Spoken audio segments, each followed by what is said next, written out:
삼부 예배 나오신 여러분들 주의 이름으로 축복하고 여러분들 위해 하나님의 신령한 은혜가 충만할 수 있기를 축원합니다. 여러분들은 어떻습니까? 저는 어떤 일을 할 때 옛날에는 굉장히 덤벙거리며 했던 것 같아요. 그러나 근간에 와서는 덤벙거리는 거는 좀 없는데 그렇다고 또 너무나 하고 있냐? 그것도 아닌 것 같습니다. 왠지 모르게 어정쩡하다 그런 생각을 할 때가 많습니다. 여러분들은 어떻습니까? 신중파입니까? 아니면 덤벙거리는 파입니까? 대개 보면 신중파는 이렇게 여겨요. 어떤 모든 것을 그냥 쉽게 덤벙거리며 해서는 안 된다. 뭔가를 하고자 할 때면 뭔가 좀 알고 해야 되지 않냐. 그래서 배워서 다 알고 난 뒤에 어떤 일을 하는 거죠. 이분들은 뭔가 좀 부족하게 되면 일을 시작하지 못해요. 모든 것을 다 갖추고 그리고 완벽해지고 나야 일을 시작할 수 있다라고 그렇게 여깁니다. 참 신중하고 철저한 사람이죠. 그만큼 아마 일은 실패보다는 성공할 수 있는 가능성이 많으리라고 봅니다. 그런데 문제는요, 만약에 신중론 속에만 사로잡혀 있다고 하면 많은 좋은 기회들을 놓쳐버리는 그와 같은 경우도 없지 않습니다. 그리고 너무나 신중론에 철저하게 되어진다면 사실은 어떤 것도 시작할 수 없는 것이 아니냐 하는 생각이 들어요. 다 알고 난 뒤에 시작할 수 있다 그러면 언제 다 알 수가 있겠어요? 언제 다 배울 수가 있겠습니까? 그리고 우리가 다 갖추어야만이 완벽해지고 난 뒤에라야 시작할 수 있다면 언제 우리가 다 갖출 수가 있고 완벽해질 수 있겠습니까? 죽을 때 가도 절대로 큰 소리 하지 못하는 것, 완벽하지 못하다는 것, 다 갖추고 살아오지 못했다는 것. 쓸쓸한 고백이지만 우리는 그런 고백을 할 수밖에 없지 않습니까? 종종 교회를 나오라고 하면 신중론에 사로잡혀 있는 그런 분들을 만나게 돼요. 참 그분들 대답 들어보면 참 일리가 있어요. 참 얼마나 순수한 좋은 마음들을 갖고 있는지. 술, 담배 다 끊고 나면 가겠습니다. 술, 담배 끊고 나면 오시겠다. 그리고 또 죄를 좀 덜 짓고 난 뒤에 나오겠다. 지금 죄 지은 게 너무 많아가지고 죄 좀 안 짓게 되어졌을 때 나오겠다. 그리고 어떤 분들은 좀 더 신중한 사람들, 지은 죄 좀 해결해 놓고 나오겠다. 그러면은 언제 여러분 교회 나올 날이 있겠습니까? 문제는 그런 날이 오지 않는다는 사실이에요. 아무리 우리가 노력해도 우리가 지은 죄를 해결할 수 없잖아요. 아무리 우리가 결단하고 하지만 연약한 그와 같은 우리의 정신력, 결단력 때문에 죄를 안 지으려고 하지만 또 쉽게 죄를 짓고 말지 않습니까? 죄를 좀 덜 짓게 된 뒤에 나오겠다. 죄 문제 좀 해결하고 나오겠다. 참 신중한 것은 좋은데 그렇다고 하면 교회 나올 날은 영원히 없을 수도 있다라는 거예요. 그러면 아무렇게나 살아도 된다는 것인가? 아무런 준비도 없이 무작정 어떤 일을 시작하기만 하면 되는 것인가? 그런 이야기도 아닙니다. 철저하게 준비하는 사람보다 덤벙거리며 하는 사람들이 실패할 확률이 훨씬 크다라는 거예요. 그래서 신중하다는 것도 좋지만 방금 말씀드린 대로 한계성이 있어요. 그럼 덤벙거리도 좋으냐? 그렇지 않습니다. 오히려 실패할 가능성도 너무나 많죠. 여기에 우리의 고민이 있는 겁니다. 어떻게 일을 시작해야 하나? 어떤 일을 하고자 했을 때 우리는 어떠해야 되는가? 고민이 있어요. 성경은 우리에게 거기에 대한 정확한 대답을 우리에게 주시고 계셔요. 그것은 어떤 것인가 하니까 하나님의 공식을 우리에게 제시를 하고 있는 것을 보게 돼요. 두 가지 공식을 여러분 생각하면 좋겠어요. 하나는 일반 세상 사람들이 가지고 있는 세상 공식, 또 하나는 이 세상 역사를 주관하시는 하나님의 공식이 있는 거예요. 오늘 본문에 등장하는 모세는 어떤 사람이냐? 처음에는요, 세상 공식에 사로잡혀 사는 사람이었어요. 일반 세상 사람들이 가지고 있는 그런 세상 공식을 취하고 있는 그런 사람이었어요. 그런 그가 하나님의 부르심을 받지 않습니까? 하나님의 부르심을 받고 난 뒤에 그는 이 두 가지 공식 사이에서 갈등하고 고민하는 것을 볼 수가 있습니다. 하나님께로부터 선택받은 것은 자신의 어떤 자격 때문이 아닌 줄을 알고 있어요. 내가 특별한 어떤 그런 능력을 갖고 있기 때문에, 그런 자격이 있기 때문에, 요사이 말로 스펙이 굉장히 화려했기 때문에 많은 사람들 중에 내가 피갑이 된 거다. 그런 것이 아니라는 것을 모세는 자신이 잘 알고 있었어요. 그렇지만 그럼에도 불구하고 하나님께서 그런 자기에게 사명을 주시지 않았습니까? 사명을 주셨다면 모세는 생각하기를, 기대하기를 뭔가 확 달라지는 것이 있을 것이다라고 기대를 했던 겁니다. 그런데 사명을 받고 난 뒤에도 보니까 아무것도 달라진 게 없는 겁니다. 뭔가 확 변화된 게 있어야 되고 분명히 달라진 것을 내가 느낄 수 있어야 되는 건데 그런 것이 자기에는 아무것도 없는 것입니다. 뭔가 갖추어진 것이 보여야 가겠는데 그런 것이 보이지를 않아요. 세상 사람들이 기대하는 것도 뭡니까? 일반 평범한 사람들 보면 본체만치 하게 돼요.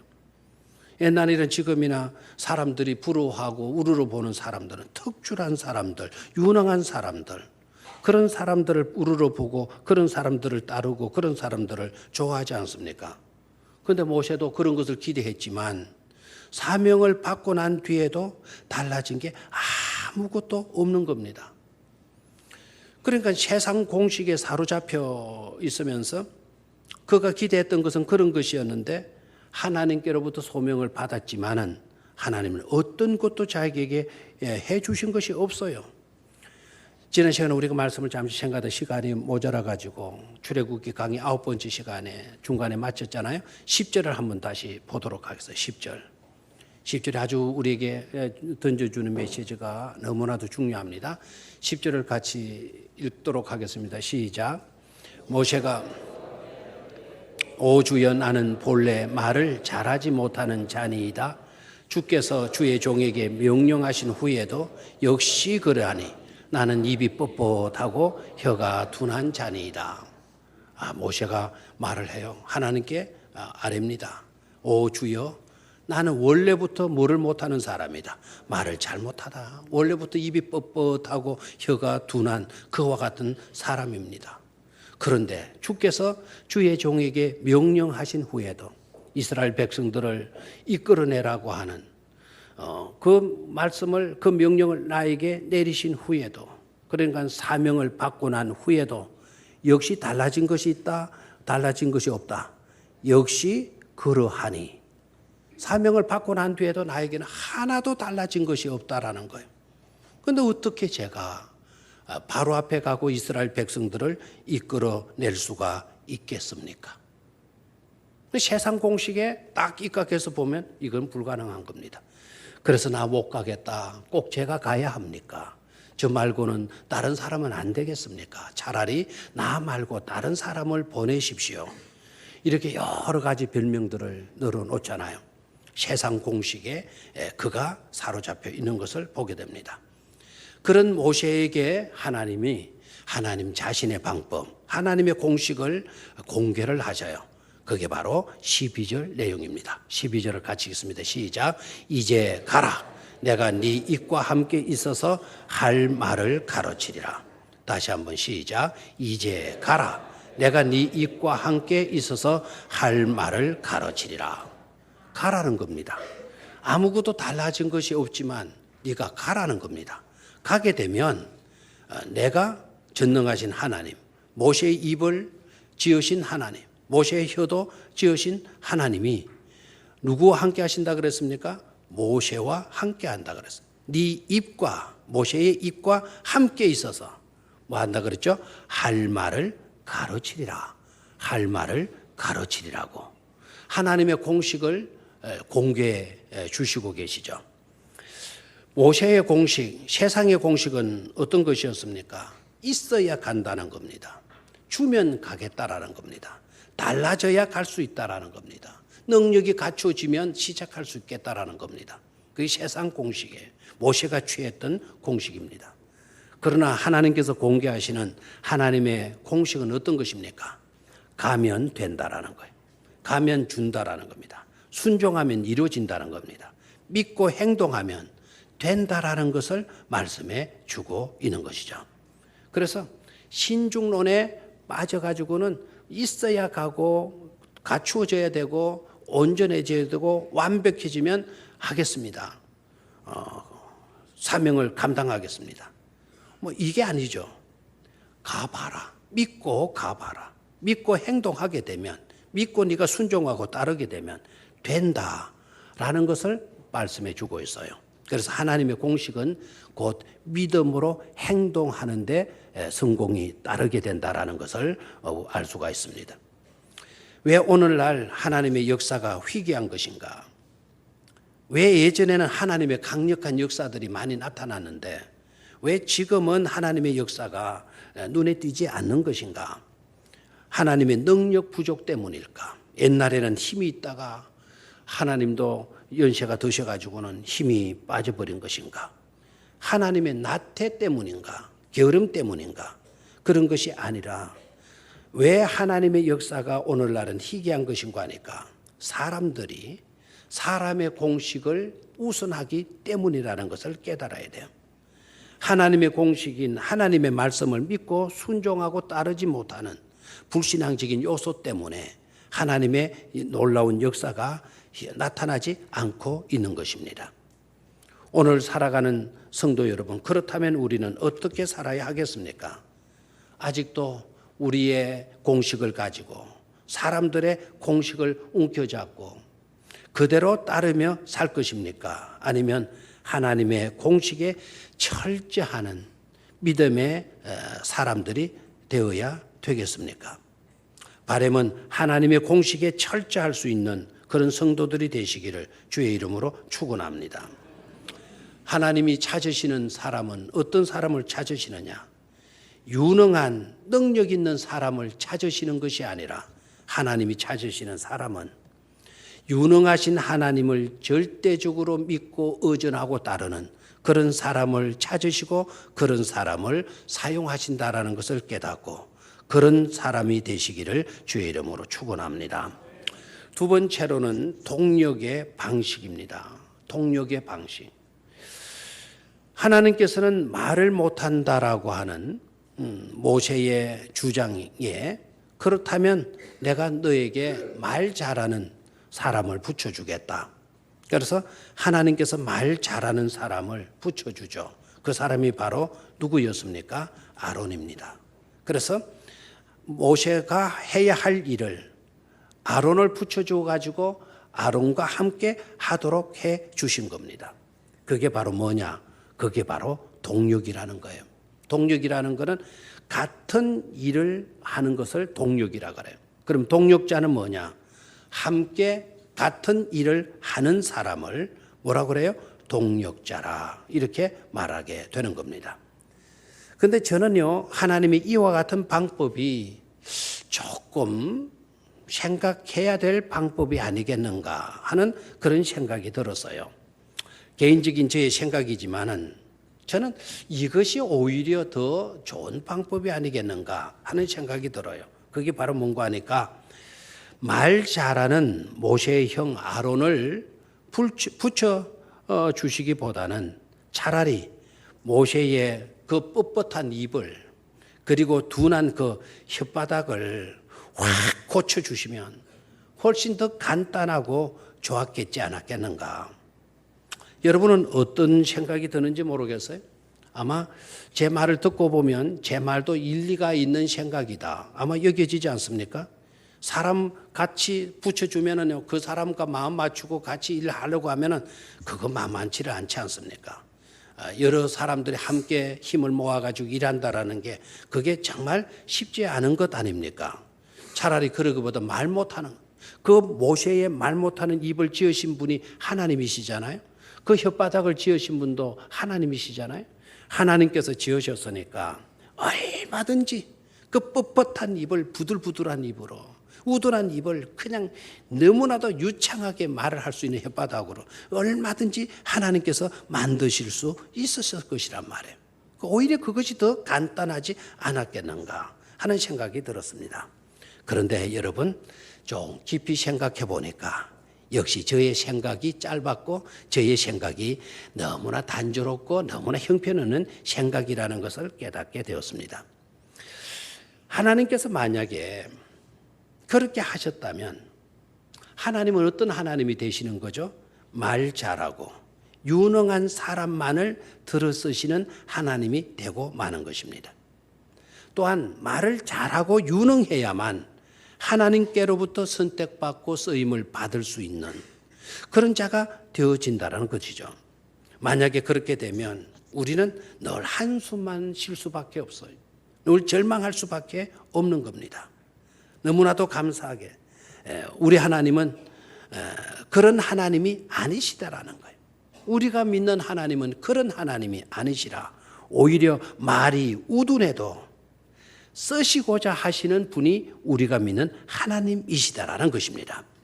뿐만 아니라 함께 일할 그 부족을 채워줄 동력자를 세우시고 그 동력자를 통해서 하나님의 역사를 이루어 가시는 방법을 하나님께서 채택을 하시는데, 하고 보면 그 한 사람, 그 동력자에게도 모세의 뻣뻣한 그 입 때문에 그 동력자인 아론도 하나님께로부터 쓰임받는 영광을 부여받게 된 것 아니겠습니까? 모세가 너무나 말 잘하고 모세의 입을 싹 고쳐 주었다면, 말 잘하는 혓바닥으로 그렇게 만들어 주셨다면 아마 아론은 하나님의 일에 쓰임을 받을 수가 없게 되었겠죠. 그런데 모세의 우둔함 때문에 오히려 말 잘하는 아론을 하나님께서 선택하시고 그 아론을 모세의 동력자로 붙여줌으로 인하여서 아론도 쓰임을 받는 그런 은혜를 입게 되지 않습니까? 하고 보면 하나님의 섭리는 정말 놀랍고 은혜로우신 하나님의 섭리의 방법인 것임을 깨달을 수가 있는 것입니다. 그리고 동력에 있어서도 중요한 요소들이 있는 겁니다. 그냥 같은 일을 하면 되는 것이 아니죠. 동력에 있어 중요한 요소는 바로 첫 번째는 동력의 질서예요. 동력함에 있어서도 이 위계 질서라고 하는 이것이 얼마나 중요한지 몰라요. 분명히 하나님은 그것을 밝혀주시고 계시죠. 15절, 16절에서 우리는 그 사실을 발견할 수가 있어요. 15절 한번 볼까요? 시작. 너는 그에게 말하고 그의 입에 할 말을 주라. 내가 네 입과 그의 입에 함께 있어서 너희들이 행할 일을 가르치리라 라고 말씀을 해요. 하나님께서는 누구에게 말씀하시느냐? 모세에게 말씀을 하시는 거예요. 그럼 모세는 하나님의 말씀을 들었다면 그 말씀을 누구에게 말씀하는 거죠? 아론에게 말씀하는 겁니다. 그러면 아론은 어떠합니까? 모세로부터 들은 말씀을 누구에게 말하는 것이죠? 백성에게 말하는 것입니다. 이게 위계 질서라는 거죠. 이것도 하나님이 채택하신 하나님의 공식인 것임을 깨달아야 돼요. 자, 그렇다면 동력자로서 우리가 가져야 할 바른 자세와 태도는 어떤 것이냐? 바로 이와 같은 영적 질서에 철저할 수 있어야 된다라는 거예요. 왜 아멘을 안 해요? 다 이게 낮잠잖아요. 이게 냄새 때문에 우리 오늘 기도하신 조장님 일부 예배 때 막 목이 메여가지고 왜 저렇게 막 울면서 기도하나? 제가 뒤에서 굉장히 쫄였어요. 기도하면서 저건 별로 눈물 흘릴 기도 내용이 아닌데 왜 저렇게 좀 울지? 막 이랬는데 나중에 물어보니까 막 냄새 때문에 목에 알러지 반응이 일어나가지고는 제대로 목이 메여가지고 기도를 못. 저도 지금 목이 굉장히 따갑고 코도 지금 따갑고 그래요. 여러분도 다 이 본드 냄새에 취하고 있는 것은 아닌지 모르겠어요. 좋은 쪽으로 취하시기를 바라요. 성령에 취하셔서 아멘 좀 잘하시기를 바랍니다. 동력이라는 것은 같은 일을 하는 거예요. 같은 일을 하는 것. 자, 모세가 할 말을 대신하는 것, 그것이 이제 모세가 해야 할 말을 이제 누가 맡은 것이죠? 아론이 대신하는 겁니다. 그래도 영적 위계 질서가 분명히 살아 있어야 된다라는 거예요. 이 영적 위계 질서를 무시하거나 깨트리게 되면 절대로 하나님의 역사는 일어나지 않는다라는 것입니다. 만에 하나 아론이 이런 생각을 가졌다 합시다. 모세나 내나 하나님의 일을 하는 사람 아니냐. 내가 하는 것도 하나님이고 모세가 하는 것도 하나님. 같은 하나님의 일을 하는 사람이기 때문에 나도 내 방식대로 해도 되는 것 아니냐. 아론이 자기 방식대로 하려고 했다면 그건 동력이 아닌 것이죠. 절대로 아론이 착각해서는 안 되는 것이. 자신의 생각도 있을 거예요. 말도 모세보다 훨씬 잘해요. 모세가 말하라고 시키지 않은 그런 말을 하려고 얼마든지 할 수 있는 거예요. 더 잘할 수도 있는 거예요. 그러나 더 잘할 수 있다고 해서 모세가 말해주지도 않은 말을 하려고 하게 된다면 이 아론은 동력자로서는 자격이 없는 거예요. 그렇게 하면 그것은 절대로 또 동력도 아닌 것이죠. 철두철미하게 모세는 하나님의 말씀을 들어야 하고 그리고 그 들은 말을 아론에게 전달해 줘야 되고 아론은 모세의 말을 듣고 그 말을 그대로 누구에게 전해줘야 돼요? 백성들에게 전해줘야 되는 것. 그게 바로 영적 위계, 동력의 위계 질서라는 겁니다. 참 세상 위치로 보면 아론의 입장에서 못마땅할 수도 있을 거예요. 얼마든지. 형이잖아요. 형이 자기 말을 하지 못하고 동생이 전해준 말을 대신 말해야 되고 그리고 동생을 따라야 되고 동생을 섬겨야 한다는 것이죠. 아론도 사람이잖아요. 모세보다 인생을 더 살았잖아요. 말도 모세보다 더 잘하는 편이지 않습니까? 그렇다면 분명 그도 사람인지라 자기 소리를 내고 싶었을 것입니다. 때로는 모세와 의견이 맞지 않을 수도 있는 그런 상황이 왜 없었겠어요? 내 생각과 모세의 생각이 다른 겁니다. 모세가 나에게 전하라고 준 말씀하고 내가 생각하는 그것하고는 다를 수도 있는 상황이 왜 없었겠습니까? 맞지 않을 수도 있었을 것입니다. 그렇지만 그렇다고 해서 모세를 하나님처럼 여기고 그가 하라는 말을 해야만이 하나님께서 그 자리에 역사하신다는 사실을 이 아론이 망각해서는 안 된다 이 말입니다. 그것이 동력의 바른 자세인 것임을 깨달아야 돼요. 여러분 생각해 봐요. 형이 자존심 상하게 동생이 하라는 말을 그대로 전하는 것. 그게 자존심 상하는 일입니까? 그게 바로 동력하는 사람이 가져야 할 바른 자세이겠습니까? 형이 자존심 상하잖아요. 동생의 말을 듣고 동생의 말대로만 해야 되니까. 그런데 여러분 그런 것으로 생각하면 안 된다 이 말입니다. 영적 지도자가 어릴 수가 있고 영적 지도자가 무지할 수도 있고 하지만 그러나 따라야 된다라는 것이죠. 형이 자존심 상하게 동생을 섬기는 것 같지만 사실은 바로 그것이 동생을 섬기는 일이라기보다는 바로 그것이 하나님을 섬기는 일 아니겠습니까? 그러니까 동생을 섬긴다고 자존심 상할 필요가 없어요. 나에게 주어진 하나님의 일은 동생의 부족을 내가 채워주고 동생이 해야말로 내가 대신해 주는 그 역할을 하면 되는 것이죠. 그래서 하나님께서 모세에게 뭐라고 말씀을 하십니까? 16절 끝부분이에요. 16절 끝부분을 같이 읽도록 하겠습니다. 시작. 16절 아예 통째로 다 읽죠. 시작. 그가 너를 대신하여 백성에게 말할 것이니 그는 네 입을 대신할 것이요 너는 그에게 하나님같이 되리라 그랬어요. 그가는 누구입니까? 아론이잖아요. 그가 너를 모세 너를 대신하여 백성에게 말할 것이니 누가 말을 하죠? 그러면 아론이 말을 하는 겁니다. 그런데 그 말은 누구를 대신해서 하는 말입니까? 모세를 대신해서 말하는 것이죠. 그는 아론입니다. 아론은 네 입을 대신할 것이요. 모세의 너의 입을 대신할 것이요. 모세 너는 그에게 아론에게 뭐같이 되리라? 하나님같이 되리라 라고 말씀을 해요. 여기서 동력의 질서를 잘 지키는 비결이 뭐냐? 바로 모세가 아론에게 말을 하지만 아론은 모세를 뭐같이 여겨줘야 되는 거고 하나님같이 여겨주고 아론이 전해주는 그 말이 곧 누구의 말이다? 모세 자신의 말이 아니라 누구의 말이다? 하나님의 말씀이다. 철저한 이와 같은 인식을 가지고 사역해야만이 동력자로서의 바른 자세를 갖춘 것이다 이겁니다. 저와 여러분들이 하나님의 일을 함에 있어서도 이와 같은 동력의 원리를 질서를 잘 지켜서 하나님의 뜻과 하나님의 역사가 이루어지는 그런 복을 누릴 수 있게 되기를 축원합니다. 마지막 세 번째로 하나님의 조치입니다.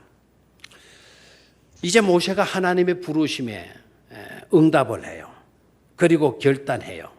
비장한 각오로 애굽을 향하여 돌아갑니다. 하나님의 분부대로 애굽으로 돌아갑니다. 그렇게 하는 그 모세에게 하나님께서 말씀을 하십니다. 19절 말씀을 한번 같이 읽도록 하겠어요. 시작. 여호와께서 미디안에서 모세에게 이르시되 애굽으로 돌아가라.